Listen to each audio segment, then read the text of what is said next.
History is a nightmare from which we are trying to awake.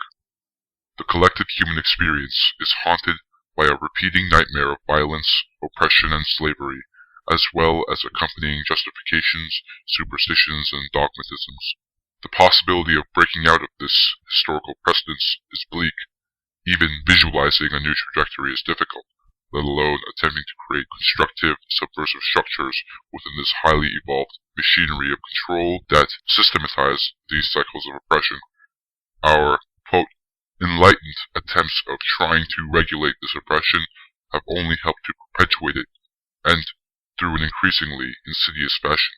Yet, a sophisticated and all-consuming superstructure does not exclude an ordinance of brutal and draconian operations. The concept of progress, then, applies to both, where implicit, for example, Hollywood, public education, law, and explicit, for example, military, prison, industrial complex, forms of biopower are ameliorated while paradoxically becoming more interdependent.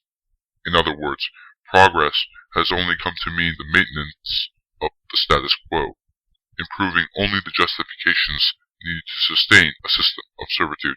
A truly emancipatory project requires that we break this supposed eternal reoccurrence, or at least focus on the creation of mechanisms which provide a ceaseless onslaught to any solidifying characters that the cycle may develop. The best way to enslave a community is to have them believe that they are free. The best way to keep them from violence is to have them believe that they are powerless. The production of a community of individuals who are not only forced but also powerless to be anything but free is integral to the survival of the modern capillaries of power.